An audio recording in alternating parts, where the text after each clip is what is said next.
우리 로마서 10장 11절부터 17절까지 아름답도다 좋은 소식을 전하는 자들의 발이여 라는 제목으로 우리 안정호 목사님 나와서 말씀 전해주실 때 많은 은혜 받으시기를 바랍니다.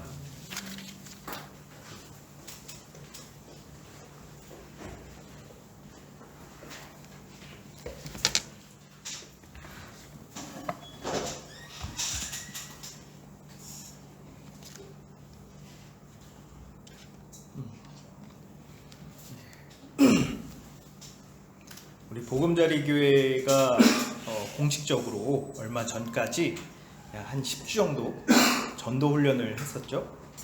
이게 우리가 이게 전도 훈련을 하면서 그동안 배웠던 복음에 대해서 이제 다시 한번 기억하고 정리하는 시간을 가졌었어요. 근데 우리가 이런 시간을 가진 이유는 그냥 단순히 우리가 알고 믿는 것을 정리하고 또 우리의 믿음을 재정비하려는 것만이 아닙니다. 우리에겐 아주 분명하고 아주 확실한 목적이 있어요. 그거는 바로 전도하는 겁니다. 그래서 오늘 본문은 우리가 왜 전도를 해야 되는지 그리고 왜 전도가 중요한지를 아주 분명하게 이야기하고 있어요. 자, 아시는 분은 아시겠지만 이제 바울은 이방인의 사도로 부르심을 받았습니다. 로마서 여기 예배 주보에 보시면 로마서 1장 5절을 좀 볼까요? 그로 말미암아 우리가 은혜와 사도의 직분을 받아 그의 이름을 위하여 모든 이방인 중에서 믿어 순종하게 하나니. 바울은 순수 혈통의 유대인이고 바리새인 중에 바리새인이었어요. 그러나 하나님은 바울을 유대인의 사도가 아니라 이방인을 위한 사도로 세우셨습니다. 그래서 바울은 하나님의 부르심대로 자신의 전 인생을 이방인을 위해 이방인에게 복음을 전하는 데에 자기의 전 인생을 사용했어요. 그러나 그렇다고 이제 바울이 자기 민족이나 또는 이스라엘의 구원에 대해서 무관심했던 건 아니었습니다. 어쩌면 본인이 이방인의 사도로 부름받았기 때문에 오히려 심정적으로는 마음으로는 자기 민족의 구원에 대해 더 큰 관심을 가졌을 수도 있습니다. 로마서 10장 1절을 이렇게 보면 바울이 이렇게 말합니다. 형제들아 내 마음에 원하는 바와 하나님께서 구하는 바는 이스라엘의 위함이니 곧 그들로 구원을 받게 하려 함이라. 또 로마서 9장 1절을 보면 내가 그리스도 안에서 참말을 하고 거짓말을 아니하노라. 나에게 큰 근심이 있는 것과 마음에 그치지 않는 고통이 있는 것을 내 양심이 성령 안에서 나와 더불어 증언하노니 나의 형제 곧 고륙의 친척을 위하여 내 자신이 저주를 받아 그리스도에게서 끊어질지라도 원하는 바로라. 이렇게 말합니다. 바울은 차라리 내가 구원을 못 받는 한이 있더라도 우리 가족, 우리 친척, 우리 민족이 좀 구원받았으면 좋겠다라고 말합니다. 글쎄요, 이제 읽으면서 과연 바울이 자기의 영생과 이 민족의 영생을 교환할 수 있으면 정말 그렇게 했을까? 저는 그렇게 못할 것 같습니다. 아무리 애국심이 있고 아무리 좀 자기 민족을 사랑해도 내 영생을 맞바꾸고 내가 대신 민족을 위해 지옥에 간다? 저는 안 될 것 같아요. 어쩌면 바울도 이 영생을 교환하는 게 불가능하다는 걸 아니까 좀 과장해서 이렇게 얘기한 게 아닐까 좀 그렇게 생각을 하는데 뭐가 됐든 그게 가능하든 가능하지 않든 그만큼 바울이 간절하다는 소리겠죠. 바울이 고아가 아닌 이상 분명히 바울에게도 가족이 있었을 거예요. 부모님이 있을 거고 형제들이 있을 거고 친척들이 있을 겁니다. 그리고 바울은 예수님을 만나기 전에 유대인 공동체 안에 있었고 그리고 그 안에는 분명히 친한 공동체들이 친한 동료들이 있었을 겁니다. 그러나 안타깝게도 바울은 예수 그리스도를 믿고 복음을 전한다는 이유로 가족들과 친구들 또는 그 공동체에서 손절을 당하고 쫓겨나게 됐죠. 뿐만 아니라 유대인들에게 오랜 시간 온갖 고난과 핍박과 방해, 공작, 고소, 고발 등을 당하면서 죽기 직전까지 두들겨 맞았던 적도 있었어요. 그렇지만 바울은 여전히 자기 혈족과 민족을 사랑했고 그들이 구원받기를 간절히 원했습니다.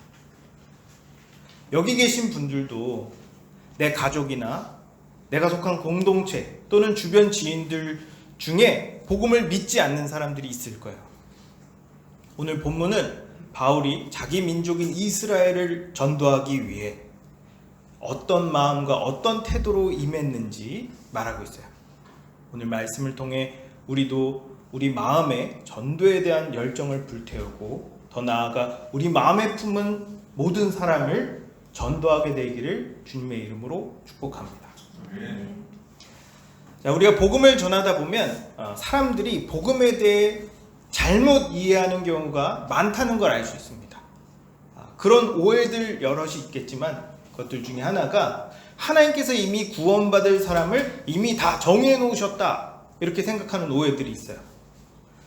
대부분 유대인들은 자기가 율법을 잘 지키면 구원받는다고 생각을 했습니다. 그래서 구원받기 위해 얼마나 율법을 잘 지켰는지 몰라요. 근데 바울이 예수님을 만나고 복음의 관점에서 성경을 보니까 아무리 노력해도 하나님께서 만족하실 만큼 율법을 잘 지킬 수 없고 아무리 착하게 살아도 하나님의 진노를 피할 수 없다는 사실을 알게 됐습니다. 그럼 어떡하죠? 그러면 이대로 모두 다 그냥 하나님의 심판을 받고 멸망을 당해야 되는 걸까? 아니요. 그렇게 되지 않게 하기 위해서 하나님께서 자기 아들 예수 그리스도를 이 땅에 보내셨습니다. 또 우리가 받아야 될 하나님의 진노를 예수님께서 우리 대신 다 받으셨어요. 그 사실을 바울이 드디어 알게 됐습니다. 그래서 바울이 유대인들에게 선포한 복음은 이거였어요. 행위로는 구원받을 수 없다. 율법을 잘 지킨다고 구원을 받는 게 아니다. 할례를 받았다고 바리새인이라고 순수혈통의 유대인이라고 심판을 피할 수 있는 게 아니다. 그럼 뭘로 구원받냐? 하나님의 은혜로 구원받는다. 하나님께서 창세전부터 우리의 구원을 계획하셨고 예수 그리스도를 보내서 성취하셨으며 하나님의 은혜를 입어 복음을 믿는 사람이 바로 구원을 받는다. 이렇게 복음을 전했습니다. 근데 문제는 이 유대인들이 이 말을 잘 못 알아들었다는 거예요. 아마 바울은 답답해 미칠 지경이었을 겁니다. 네? 제가 이 마음을 좀 잘 알죠. 저 신앙생활에 대한 영상을 이제 사람들이 궁금해할 만한 내용들을 이제 성경적으로 이렇게 영상을 만들어서 유튜브에 올립니다. 제가 예를 들면 뭐 성령 회방죄를 지으면 지옥 갑니까? 또는 자살하면 지옥 가나요? 뭐 상황상 복음을 듣지 못한 사람은 어떻게 됩니까? 뭐 이런 내용들의 영상을 이렇게 유튜브에 올리거든요. 이렇게 영상을 만들 때 저는 보통 사람들이 오해하거나 또는 궁금해할 만한 것들에 대해서도 염두를 하고 영상을 만들어서 올려요. 이렇게 영상을 이제 만들어서 올리는데 그래도 꼭 오해하는 사람들이 나옵니다. 제가 분명히 영상에서 얘기를 했는데 이게 못 들은 건지 못 알아들은 건지 뭐 안 들은 건지 이상한 질문들을 하는 거예요. 그래서 그 질문에 대해서 이제 올렸으니까 답변을 해주면 또 얼마인가 똑같은 질문을 또 다른 사람들이 합니다. 어떤 사람은 영상 자체 내용을 이해를 못하는 사람들이 있어요. 제가 이제 꽤 전에 이제 자살에 대한 영상을 이제 올렸는데 거기서 이제 그 내용의 주된 내용은 이런 거였어요. 구원은 오직 믿음으로 받는 거다. 믿음으로 받는 거다. 자살이 구원 여부에 영향을 주는 게 아니라 그 사람의 믿음 유무가 구원 여부를 결정하는 거다. 그렇기 때문에 자살했다고 구원 못 받았다고 단정할 수는 없다. 그러나 자살하는 사람은 믿음이 없을 가능성이 매우 높으니까 자살하면 안 된다. 이런 내용이었어요. 대략 이런 내용이었다. 근데 자살이 구원에 영향을 주는 게 아니라고 얘기를 하니까 그럼 자살해도 괜찮다는 뜻입니까? 목사님이 틀렸습니다. 자살하면 지옥 갑니다.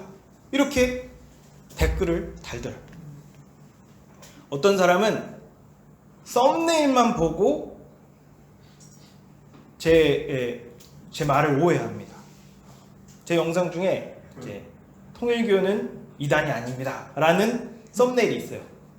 이 썸네일만 보면 이제 오해만 하죠.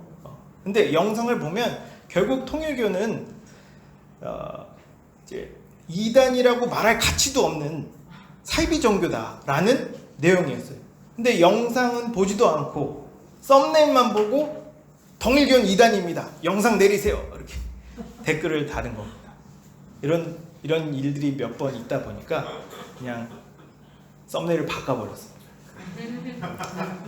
마찬가지로 바울도 유대인들에게 지겹게 복음에 대해서 댓글 공격을 당했어요. 하나님의 선택으로 구원받는다면 구원받지 못한 사람은 하나님께 버림받은 거냐? 율법을 지켜서가 아니라 하나님의 주권으로 구원받는 거라면 우리의 운명은 이미 정해진 거냐? 그러면 우리가 이렇게 선하게 살 필요가 뭐가 있냐? 이렇게 바울을 공격했습니다. 바울은 복음을 전할 때마다 이런 오해를 지겹게 받았어요. 이런 오해는 지금도 계속되고 있습니다. 종교개혁자 칼빈은 하나님의 주권적인 선택이 우리 구원에 있어서 절대적이다 라는 걸 강조를 했습니다.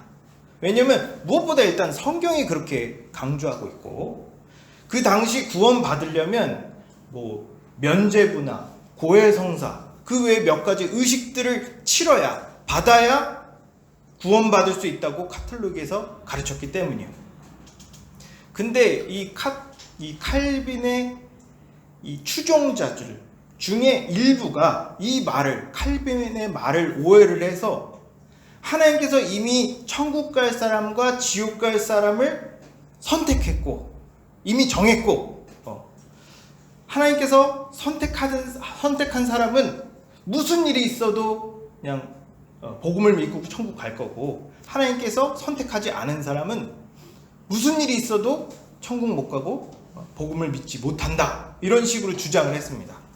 칼빈은 이런 식으로 주장한 적이 없는데 지금까지도 많은 사람들이 칼빈이 이런 운명론을 주장했다고 믿는 사람들이 꽤 많아요. 은근히 꽤 많습니다. 이렇게 우리도 복음을 전하다 보면 많은 사람들이 우리가 전하는 복음에 대해 오해하거나 이해하지 못할 수 있어요. 그럴 때 우리는 이런 오해를 풀고 잘 이해할 수 있도록 인내를 가지고 설명해 줄 수 있어야 돼요. 그래서 우리가 지난 10주 동안 복음에 대해 궁금해하거나 오해할 만한 질문들을 예상해서 답변하는 시간을 가졌던 거예요. 우리가 로마서를 읽다 보면 바울이 자문자답하는 장면들이 많이 나와요. 로마서를 읽다 보면 예를 들면 이방인도 구원받을 수 있다면 유대인이라서 좋을 게 뭐가 있냐?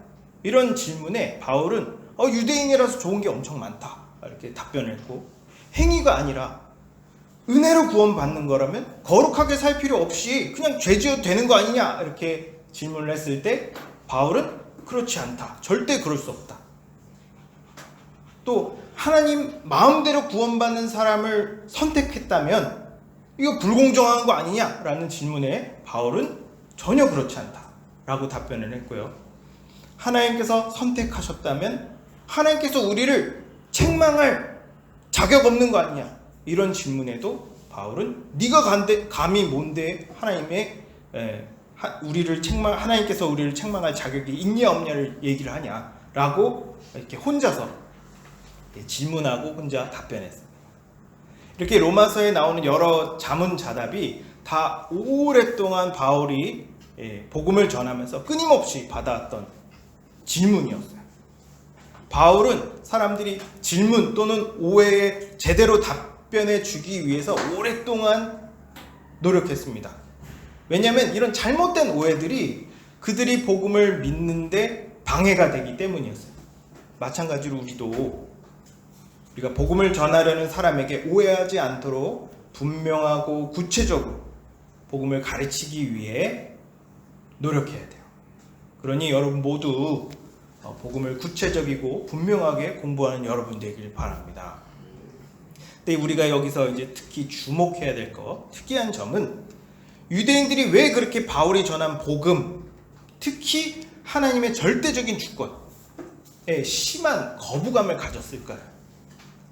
사람들이 복음 안에 담긴 하나님의 주권적인 선택에 대해 거부감을 가지는 이유는 몇 가지가 있습니다.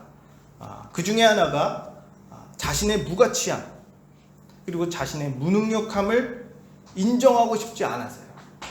또 다른 하나는 이런 하나님의 주권적인 선택이 비인격적이라는 생각이 들어섭니다. 그렇죠. 태어나기도 전에 구원받을 사람과 구원받지 못할 사람을 다 정했고 그걸 아무도 거스를 수 없다면 내 인생 뭐가 됩니까? 그냥 정해진 각본대로 살아야 되는 꼭두각시 인형 아니에요. 유대인들은 이런 하나님의 주권에 아주 강한 거부감을 가졌어요. 그럴 만한 게 바울의 얘기를 곰곰이 들어보니까 자기들이 버림받은 것 같거든요. 성경에 약속된 메시아가 올 거라고 얘기를 했는데 그 자가 누군지 알아보지도 못했고 또 왔는데 거짓말로 모함해서 십자가에 못 박았어. 그리고 지금 상황이 돌아가는 걸 보니까 자기네들이 아니라 이방인들에게 복음이 막 전파되고 있으니까 이거 우리가 진짜 버림받은 거 아니야? 라는 생각이 드니 바울의 말을 더더욱 받아들이기가 어려운 거예요. 바울은 이렇게 하나님의 주권에 대해서 오해하고 있는 유대인들에게 그리고 사람들에게 아주 분명하게 이야기하고 있어요. 로마서 9장 6절을 보면 그러나 하나님의 말씀이 폐하여진 것 같지 않도다. 이스라엘에게서 난 그들이 다 이스라엘이 아니요 라고 말해요. 바울은 유대인들이 아무리 예수님을 못 알아보고 예수님을 십자가에 못 박았다 할지라도 그런 걸로 약속이 파기되는 게 아니다. 유대인이라고 구원 못 받는 게 아니다 라고 말합니다. 그럼 누가 구원을 받습니까? 오늘 본문 로마서 10장 11절을 볼까요? 성경에 이르되 누구든지 그를 믿는 자는 부끄러움을 당하지 아니하리라 라고 말해요. 바울은 누구든지 예수 그리스도의 십자가 복음을 믿는 자는 다 구원받을 수 있다고 말합니다. 결국 복음을 듣는 사람의 의지와 선택과 결정이 구원받는데 꼭 필요하다는 거예요. 아니 그러면 왜 성경은 하나님께서 모든 것을 이미 결정한 것처럼 다시 말하면 우리의 의지와 선택이 아무런 구원에 영향을 미치지 못하는 것처럼 말하는 걸까? 그건 우리가 너무 자기중심적이기 때문이에요. 우린 별거 아닌 거라도 막 자랑하고 싶고 티내고 싶고 누가 알아봐 주길 바랍니다. 로마서 3장 27절을 보면 이렇게 말해요. 그런즉 자랑할 데가 어딨냐? 있을 수가 없다. 무슨 법으로냐? 행위로냐? 아니라 오직 믿음의 법으로니라. 성경에서 하나님의 주권을 계속 강조하고 있는 건 우리가 마땅히 하나님께 돌려야 될 감사와 찬송과 영광을 하나님께 돌리지 않고 자기에게로, 나에게로 돌리려 하고 있기 때문이에요. 그래서 하나님은 누구도 자랑할 수 없도록 믿음을 구원의 수단으로 정하신 겁니다. 생각해 보세요. 우리가 복음을 믿어서 구원을 받았지만 우리가 구원받기 위해 한 게 뭐가 있습니까? 세상을 창조하신 것도 하나님이시고 죄 지은 우리를 구원하시기로 작정하신 것도 하나님이시고 지금까지 인류를 심판하지 않으신 것도 하나님이시고 죄로 물든 이 세상 속에서 자기 아들을 보내신 것도 하나님이시고 자기 아들을 죽음 가운데 내주신 것도 하나님입니다. 뭐 그뿐입니까? 우리가 복음을 들을 때까지 우리를 살려주신 것도 하나님이시고 적당한 때에 복음을 들려주신 것도 하나님이시고 복음을 듣고 믿었을 때 용서해 주신 것도 하나님이시고, 우리를 자녀 삼으신 것도 하나님이시고, 전부 하나님께서 하신 일입니다.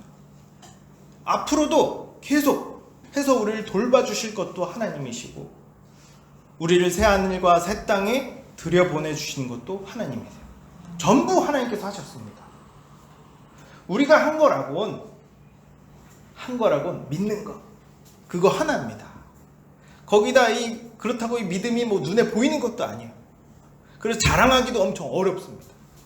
근데 어떤 사람들은 이 믿는 거 하나 가지고 마치 구원의 주도권이 나에게 있는 양, 내가 굉장히 대단한 일을 한 것 같은 착각을 또는 우월감을 가집니다.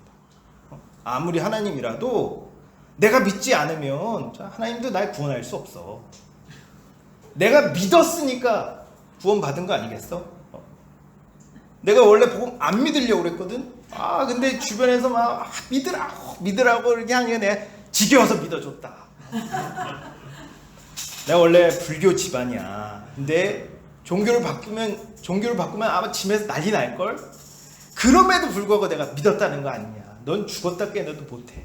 이런 식으로 자기 믿음을 자랑하는 거야. 제발 그렇게 찌질하게 자랑하지 말라고 성경은 하나님의 주권을 거듭 강조하는 겁니다. 만약 이렇게까지 하나님의 주권을 강조하지 않았다면 우리는 어느새 사람들에게 하나님께서 하신 일이 아니라 내가 한 일에 대해서 입에 침이 마르도록 자랑할 거예요. 잘 생각해 보세요. 우리가 지금 막 열심히 지금도 줄 성수를 지키고 예배도 드리고 11조도 하고 양육도 받고 식사 준비도 하고 이것저것 많이 합니다. 근데 그게 하나님께서 우리를 위해 하신 일에 비교가 됩니까? 비교가 안 돼요. 차라리 그냥 난 한 게 아무것도 없습니다 라고 생각하고 말하는 게 훨씬 깔끔합니다. 성경이 아무리 하나님의 주권을 강조해도 그게 하나님께서 우리를 비인격적으로 대하시는 거라고 볼 수 없어요. 아니요, 오히려 반대로 하나님은 우리를 아주 인격적으로 대하십니다. 하나님께서 우리를 인격적으로 대한다는 증거를 성경 전체에 널려 있어요. 오늘 본문 로마서 10장 12절을 볼까요? 유대인이나 헬라인이나 차별이 없습니다. 한 분이신 주께서 모든 사람의 주가 되사 그를 부르는 모든 사람에게 부요하시도다. 성경은 하나님께서 유대인이나 헬라인이나 아무도 차별하지 않는다고 말씀합니다. 그리고 한 분이신 하나님은 모든 사람의 하나님이라고 말씀하세요. 하나님은 우리 믿는 자들의 하나님인과 동시에 믿지 않는 자들에게도 하나님이십니다. 그렇기 때문에 하나님은 누가 됐든 자신의 이름을 부르는 자들에게 자비를 베푸세요. 다시 말하면 하나님께서 우리의 자유의지와 상관없이 우리의 운명을 결정하지 않으신다는 겁니다. 우리의 선택을 존중하신다는 거예요. 어쩔 때는 그냥 인격이고 뭐고 그냥 멱살 탁 잡고 그냥 끌고 와가지고 믿게 했으면 좋겠는데 하나님께서 우리를 너무 존중하시는 것 같아서 어떤 면은 좀 답답하기도 해요. 하나님은 이 세상 모든 사람이 구원받기를 원하십니다. 디모데전서 2장 4절을 보면 하나님은 모든 사람이 구원을 받으며 진리에 아는 데에 이르기를 원하시느니라고 말합니다. 하나님은 모든 사람이 구원받기를 원하세요. 그래서 모든 사람을 구원하기 위하여 예수 그리스도를 이 땅에 보내신 겁니다. 로마서 5장 5절을 보면 그러나 이 은사는 그 범죄와 같지 아니하니 곧 한 사람의 범죄로 인하여 많은 사람이 죽었은즉 더욱 하나님의 은혜와 또한 한 사람 예수 그리스도의 은혜로 말미암아 선물은 많은 사람에게 넘쳤느니라고 말합니다. 예수 그리스도께서 십자가에서 이루신 일이 너무 크고 대단해서 복음의 능력은 이 세상에 있는 모든 인류를 다 구원하고도 남아요. 다시 말하면 하나님께서 구원을 안 하시거나 못 하시는 게 아니다. 하나님 나라에 인원 제한이 있어서 하나님께서 어쩔 수 없이 막 눈물을 머금고 미안하다, 넌 안 되겠다 이러면서 일부만 구원하는 게 아니라는 거예요. 오히려 하나님은 모든 사람이 다 그냥 자신의 죄를 회개하고 주께 돌아오기를 간절히 기다리고 계세요. 그리고 누구든지 자신의 죄를 회개하고 주께 돌아온다면 하나님은 그들을 기쁘게 받아주실 겁니다. 그러니 우리는 누구더라도 구원의 가능성을 닫아버리면 안 돼요. 우리 주변에 너무 완악해서 복음을 귀담아 듣지 않고 오히려 완강하게 거부하는 사람들이 있습니다. 그러나 우린 그렇다고 그 사람들을 포기하면 안 돼요. 바울이 자주 하는 말이 있습니다. 내가 구원받았다 하면 다른 사람도 구원받을 수 있다. 여러분, 하나님은 그 누구도 버리지 않으셨어요. 누구라도 복음을 믿으면 구원을 받습니다. 우리가 저 사람은 절대 구원받을 수 없을 거야 라고 생각하는 사람조차도 하나님은 포기하지 않으셨어요. 그러니 여러분도 포기하지 않으시길 바랍니다. 여러분이 구원받았다면 이 세상에 구원받지 못할 사람은 없어요. 그러니 내 생각으로 판단하지 말고 전도할 대상이 있다면 최선을 다해 복음을 전하는 여러분 되기를 바랍니다.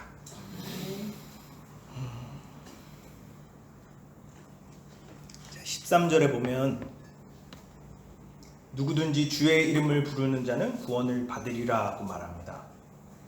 네, 하나님은 모든 사람에게 구원받을 수 있는 기회를 열어주셨어요. 이제 누구든지 복음을 듣고 믿기만 하면 죄와 사망의 권세에서 벗어나 하나님 나라에 들어가 영원토록 왕노릇하게 될 겁니다. 근데 구원을 받으려면 먼저 선행되어야 할 게 있어요. 어떤 사람이 어느 날 갑자기 꿈에 조상님이 나타나서 교회에 나가 예수를 믿어라 이렇게 음성을 들어서 실제로 예수님을 믿게 됐다는 얘기를 가끔 들을 때가 있습니다. 실제로 이렇게 일반적이지 않은 방식으로 믿게 된 경우가 아주 없다고 볼 수 없어요. 뭐 진짜인지 아닌지는 모르겠지만 저기 이슬람권 지역에서는 환상으로 예수님이 나타나서 예수님을 믿게 됐다고 얘기하는 간증을 몇 번 들은 적이 있습니다. 이런 얘기를 들으면 하나님께서도 이렇게 역사하시는구나 라고 생각하기 쉬워요. 어찌 보면 뭐 바울도 그런 케이스 아닙니까?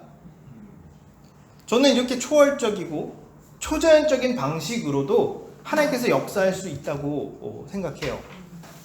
그러나 성경은 그런 방식으로 믿는 걸 일반적이라고 보지 않습니다. 심지어 바울조차도 그렇게 생각하지 않았어요. 로마서 10장 13에서 15절을 볼까요? 누구든지 주의 이름을 부르는 자는 구원을 받으리라. 그런즉 그들이 믿지 아니하는 일을 어찌 부르리요? 듣지도 못한 일을 어찌 믿으리요? 전파하는 자가 없이 들으리요? 보내심을 받지 아니하였으면 어찌 전파하리요? 기록된 바 아름답도다. 좋은 소식을 전하는 자들의 발이요함과 같으니라. 말씀처럼 누구든지 주의 이름을 부르는 자는 구원을 받습니다. 근데 바울은 어떻게 복음도 모르면서 주의 이름을 부를 수 있겠냐라고 말합니다. 그렇죠. 복음을 모르는 사람이 어떻게 주의 이름을 부릅니까? 물론 예수님이 너무 유명하니까 나사렛 예수시여 나를 구원하소서 이렇게 말할 수는 있겠죠. 뭐 그래서 그런 건지 모르겠지만 미국에서는 쩍하면 예수님의 이름을 부릅니다. 지저스 크라이스트. 놀라면 지저스 크라이스트. 뭐 화나도 지저스 크라이스트. 다 지저스 크라이스트인데 정말 이렇게 이름만 부른다고 구원을 받을까요? 꿈에서 아무리 조상님이 나타나서 예수 믿어야 된다 라고 말한다 한들 복음의 내용과 의미를 제대로 알지 못하고 또 구원받을 만한 믿음이 없다면 맨날 예수님의 이름을 불러도 구원받을 수 없습니다. 이처럼 예수님의 이름을 올바로 부르기 위해서는 복음을 제대로 알고 제대로 믿어야 돼요. 근데 바울은 듣지도 않고 어떻게 믿냐라고 또 말합니다. 복음을 듣지 않고는 절대로 복음을 믿을 수가 없어요. 또 복음을 믿지 않는다면 예수님의 이름을 부를 수도 없습니다. 뭐 어떤 기적적인 상황이나 어떤 신비로운 현상을 통해서 예수님을 믿어야겠다라는 동기는 심어줄 수 있을지 모르겠지만 그게 복음의 내용이나 복음의 의미를 알려줄 수는 없어요. 반드시 누군가가 복음의 내용과 의미를 분명하게 가르쳐줘야 됩니다. 여기 계신 분들 중 몇몇 분은 복음의 기초부터 시작해서 교회론, 사도신경, 주기도문 등등 아주 다양하고 풍성하게 복음을 배웠습니다. 그러니 아실 거예요. 복음을 한두 마디로 전할 수 있습니까? 물론 막 압축해서 예수 믿으세요. 예수 믿으면 천국 갑니다. 구원 받습니다. 라고 말할 수는 있겠죠. 근데 이런 몇 마디로 그 풍성한 하나님의 은혜와 십자가의 의미를 담아낼 수는 없습니다. 십수년간 말씀을 전문적으로 공부한 저와 목사님, 전도사님도 한두 마디로 복음을 전할 수 없어요. 게다가 복음을 안다고 정말 아는 겁니까? 교회 안에서 말씀대로 순종하고 살아내는 것까지 생각한다면 복음은 절대 단순하지 않다는 걸 알 수 있어요. 정말 시간이 얼마 없고 긴급한 상황이라면 짧게라도 전해야겠죠. 하지만 그 사람이 구원받아서 자기의 구원을 확신하며 또 하나님께서 주시는 복을 누리며 살아가려면 구체적이고 체계적으로 분명하게 복음을 전해줘야 돼요. 그렇지 않으면 전도하는 사람이나 전도를 받는 사람도 정말 구원을 받았는지 혼란스러울 겁니다. 어떤 사람은 이렇게 생각할지 모르겠어요. 아니 그럼 그냥 하나님께서 하늘에서 짜잔 하고 나타나셔가지고 멋지게 복음에 대해서 프리젠테이션 딱 하고 나를 믿어라 이렇게 말씀하시면 모든 사람들이 다 복음을 믿을 텐데 왜 굳이 이렇게 비효율적으로 사람의 말을 통해서 복음을 전하게 하는 겁니까? 그건 하나님께서 인격적인 분이셔서 그래요. 하나님같이 초월적인 존재가 하늘에 나타나서 초월적인 방법으로 누군가에게 복음을 믿으라고 말씀하신다면 그 말에 감히 거역할 수 있는 사람이 몇이나 되겠어요. 그렇게 해서 어쩔 수 없이 믿는다면 그게 어떻게 참된 믿음이라고 말할 수 있습니까? 언젠가 뉴스에서 위기에 의한 갑질에 대한 내용을 보도를 본 적이 있어요. 아주 높은 직급에 있는 사람이 이 말단 직원에게 업무 외에 사적인 일을 시킨 겁니다. 예를 들면 뭐 자식 등하교, 또 막 분리수거, 음식물 쓰레기 버리기 이런 걸 막 시키는 거예요. 근데 이 말단 직원이 하기 싫은 티를 낸다거나 아니면 거부하면 불이익을 당하니까 어쩔 수 없이 하는 거예요. 근데 그걸 어느 누가 긍정적으로 보고 인격적이라고 생각을 합니까? 그래서 기자가 도대체 왜 그랬습니까? 그냥 그 사람한테 물어봤어요. 그러니까 나는 강조한 게 아니라고 부탁한 거다. 자발적으로 상대가 좋아서 한 거다 라고 말하더라고요. 그걸 누가 믿습니까? 하나님께서 뭐가 아쉬워서 우리를 강제로 믿게 해요? 그렇게 해서 믿게 하면 그게 사랑입니까? 그래서 하나님은 하나님의 은혜와 하나님의 사랑을 알고 믿는 사람들, 여러분 같은 사람을 대신 보내서 아주 인격적으로 복음을 전하고 자발적으로 믿게 하는 겁니다. 오직 하나님의 사랑을 알고 믿는 사람만이 복음을 참되게 전할 수 있어요. 이처럼 하나님은 사람을 통해 복음이 선포되고 전도되는 방식으로 구원하십니다. 그렇기 때문에 여러분이 너무 중요한 거예요. 생각해 보세요. 만약 예수님의 제자들이 복음을 전하지 않았다면, 그리고 바울이 이방인들에게 복음을 전하지 않았다면 과연 어떻게 됐을까? 생각만 해도 끔찍하죠. 복음의 기쁜 소식은 끊어지고 세상은 벌써 하나님의 심판으로 불바다가 됐을 겁니다. 우리가 구원받을 수 있는 건 누군가가 아주 열심히 목숨을 걸고 복음을 전했기 때문이에요. 저는 아직 이 땅에 복음의 물줄기가 끊어지지 않고 지금도 사방으로 복음이 퍼지고 있기 때문에 하나님께서 지금까지 이 세상을 심판하지 않고 오래 참고 계신 거라고 믿습니다. 다른 데는 모르겠고 지금 한국은 점점 그 물줄기가 좀 얇아지고 있는 것 같아요. 성경은 분명히 말합니다. 전하는 자가 없이 어찌 들으리요. 만약 하나님의 사랑을 아는 저와 여러분이 복음을 전하지 않는다면 하나님의 구원은 멈출 겁니다. 바울은 복음을 전하는 한 사람 한 사람의 발걸음이 얼마나 아름다운지를 노래하고 있어요.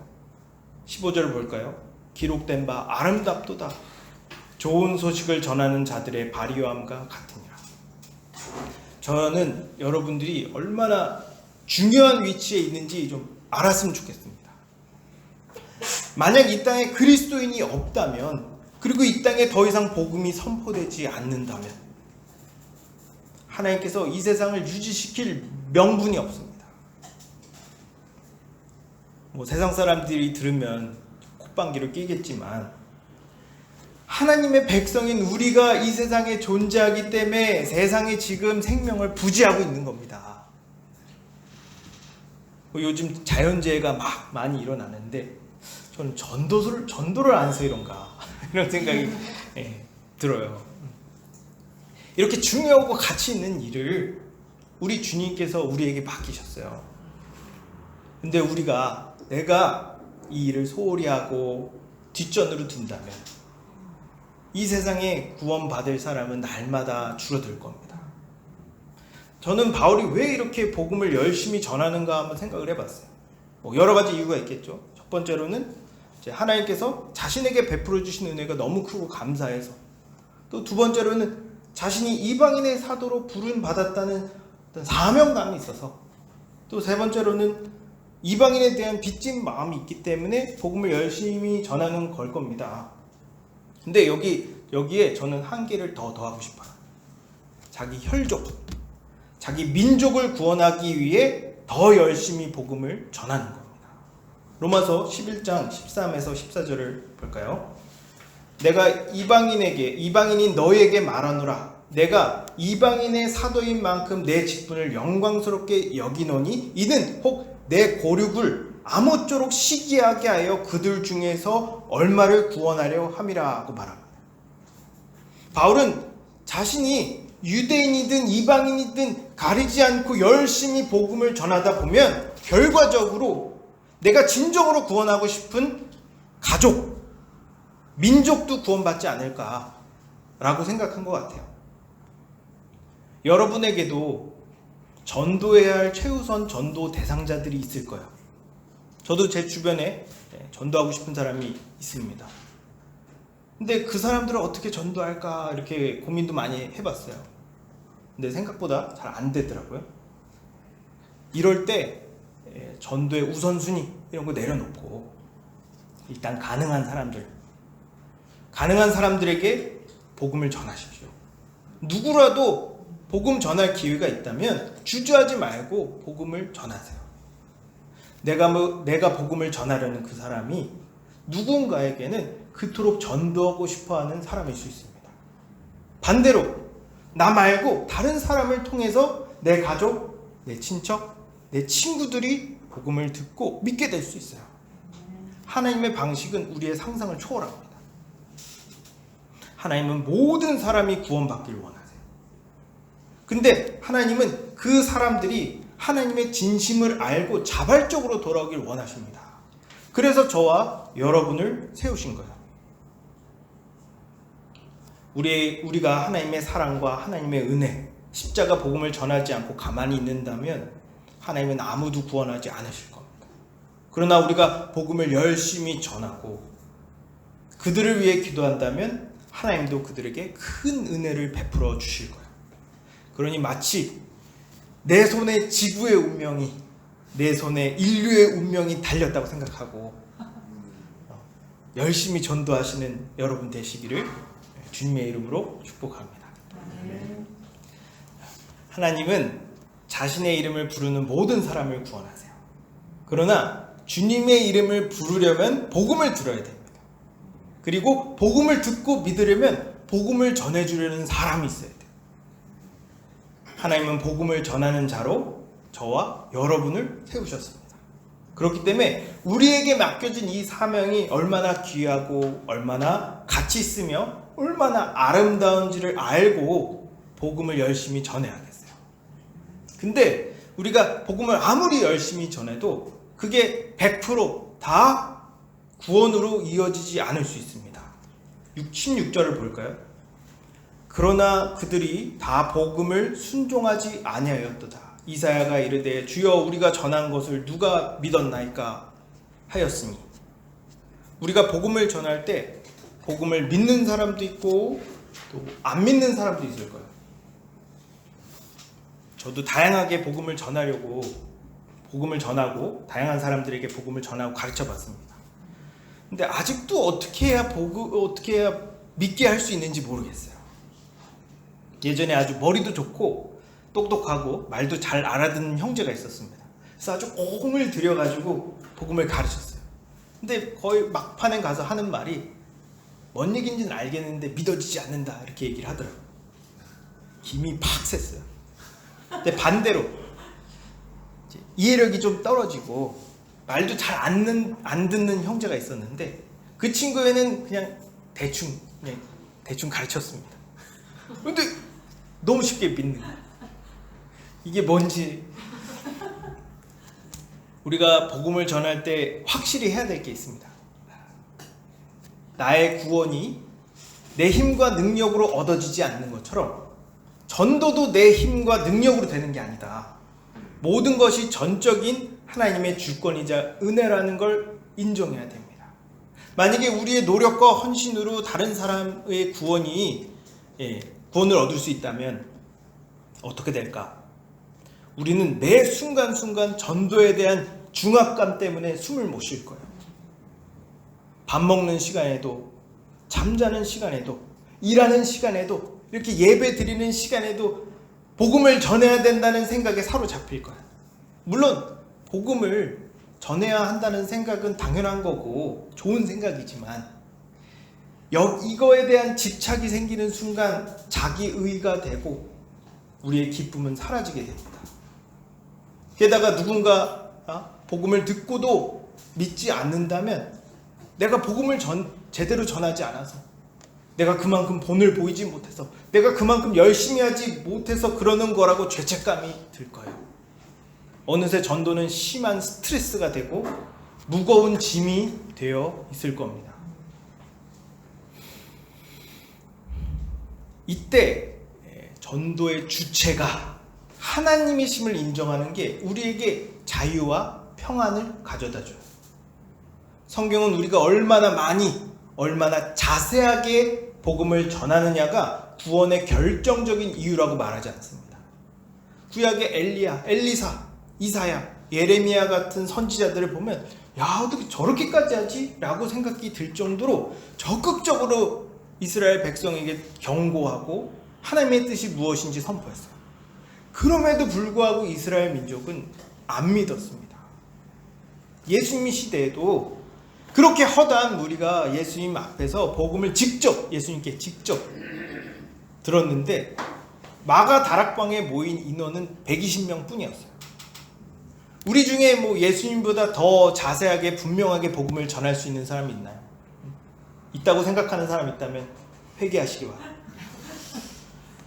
이처럼 우리의 인간적인 노력이 구원의 결정적인 원인이라고 볼 수 없지만 그렇다고 우리의 헌신과 노력이 필요 없다거나 무의미한 건 아닙니다.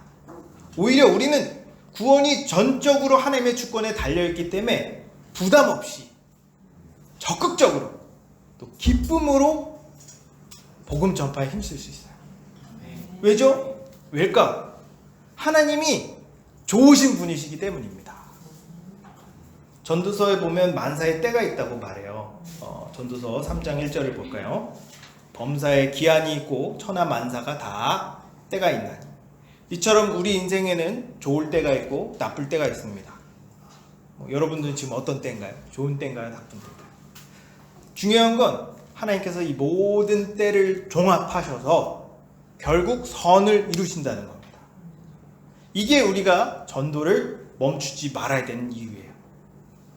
바울은 유대인들이 얼마나 하나님께 불순종하고 얼마나 심하게 우상 숭배했는지를 아주 잘 알고 있습니다. 심지어 유대인들은 하나님의 아들까지도 십자가에 못 박아 죽였어요.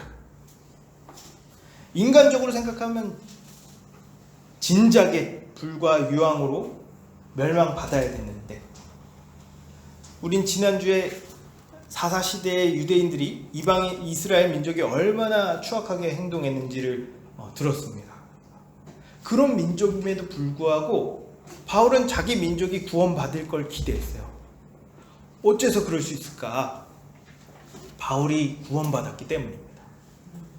바울은 심심하면 자기가 과거에 어떤 사람이었는지를 자주 얘기했습니다. 나는 순수혈통 베냐민 지파며 바리새인 중에 바리새인이요 가말리엘 문화생이었으며 율법으로는 흠이 없고 열심으로는 교회를 박해하는 자였다.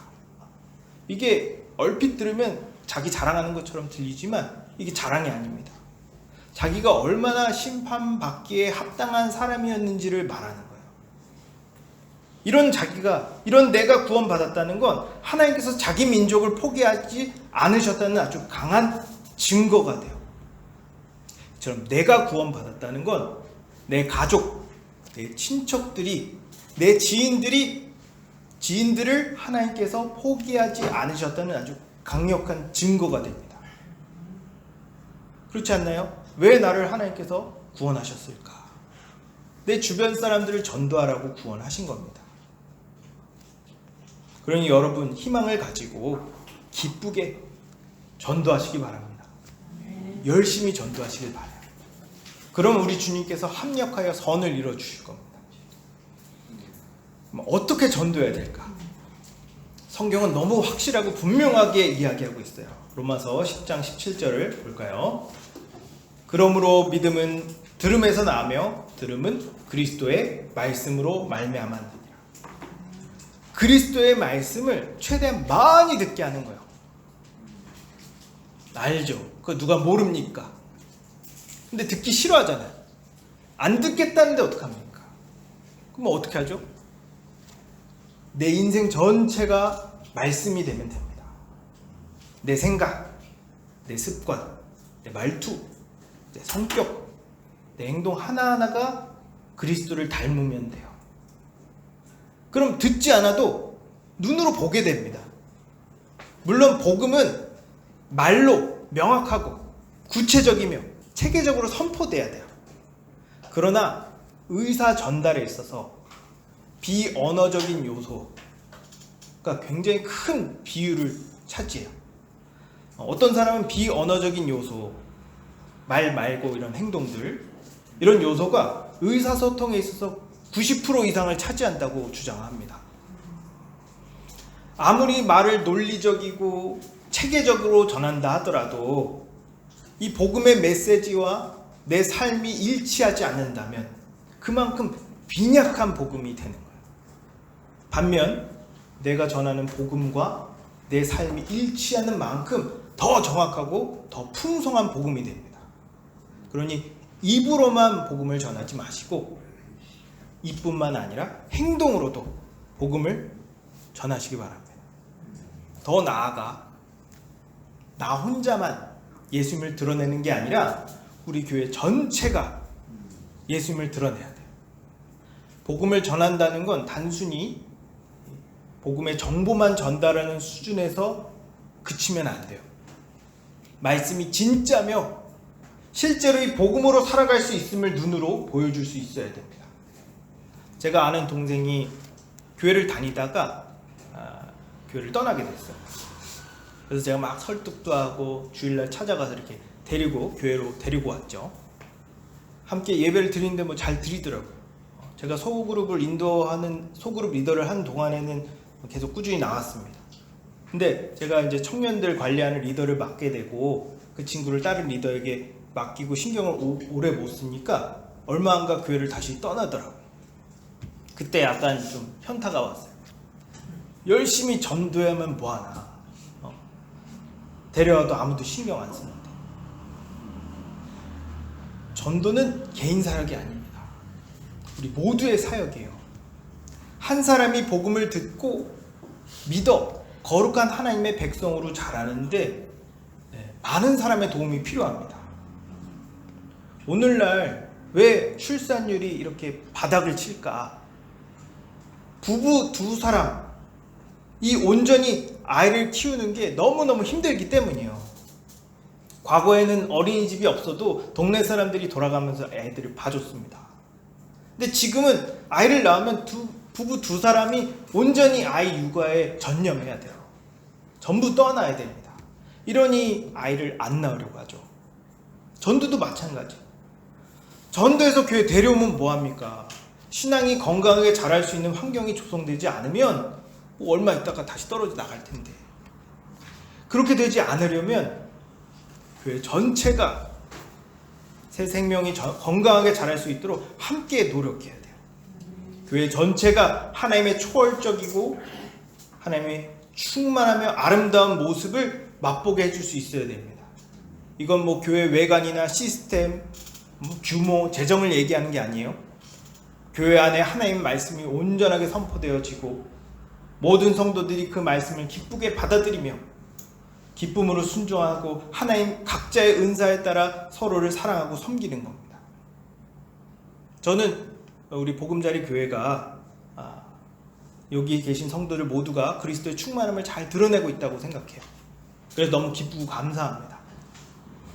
근데 아직 멀었어요. 우린 말씀을 더 배워야 됩니다. 우린 아직 말씀에 더 순종해야 돼요. 우리는 서로 더 사랑해야 됩니다. 이렇게 우리 모두가 그리스도 안에서 장성한 어른으로 자랄수록 우리가 전하는 복음에는 힘이 있을 거예요.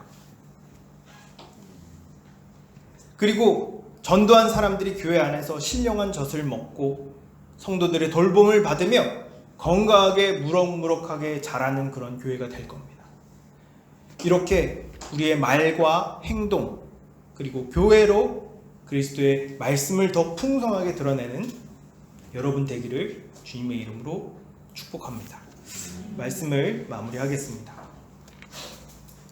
구원을 받는 건 하나님의 주권이자 하나님의 은혜입니다. 그러나 하나님은 우리를 통해서 세상 사람들을 구원하시기로 작정하셨어요. 그래서 하나님은 저와 여러분을 부르셨습니다. 그러니 우리가 하나님과 세상에게 얼마나 중요한 존재인지 아시기 바랍니다. 근데 우리가 부름을 받았는데도 전도하지 않고 가만히 있는다면 그만큼 구원받는 자들은 줄어들 거예요. 그러나 우리가 부름받은 대로 신실하게 복음을 전한다면 우리가 드린 시간과 노력보다 훨씬 크고 많은 열매를 맺게 하실 겁니다. 그러니 여러분 때를 얻든지 못 얻든지 복음 전하기에 힘쓰시기 바랍니다.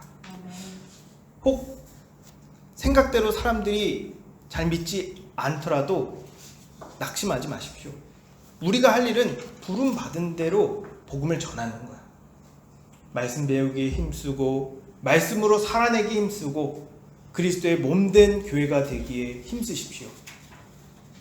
우리의 선하신 아버지께서 적당한 때에 아주 크고 놀라운 은혜를 베풀어 우리 가족들, 우리 친지들, 더 나아가 많은 사람을 구원하실 겁니다. 이렇게 귀하게 아름답게 쓰임받는 보금자리 교회 성도님들 되기를 주님의 이름으로 축복합니다. 기도하겠습니다.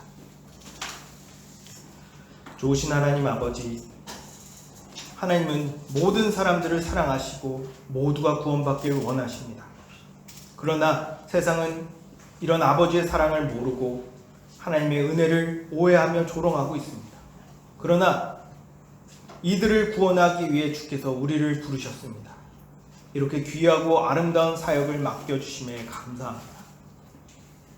비록 우린 부족하고 연약하며 지혜롭지 못하나 주께서 우리를 통하여 하나님의 지혜와 하나님의 사랑을 밝히 드러내실 것을 믿습니다. 주여, 우리가 더욱 주님의 사랑과 은혜와 복음을 우리의 말과 행동으로 선포하게 하여 주시옵소서. 그리하여 우리 주변의 많은 사람들을 구원하여 주시옵소서. 또한 우리 보금자리 교회가 더욱 주님 안에서 성장하고 성숙하여져서 누가 오더라도 잘 품고 거룩한 하나님의 자녀로 자라는데 부족함이 없도록 우리 모두를 다스려 주시옵소서.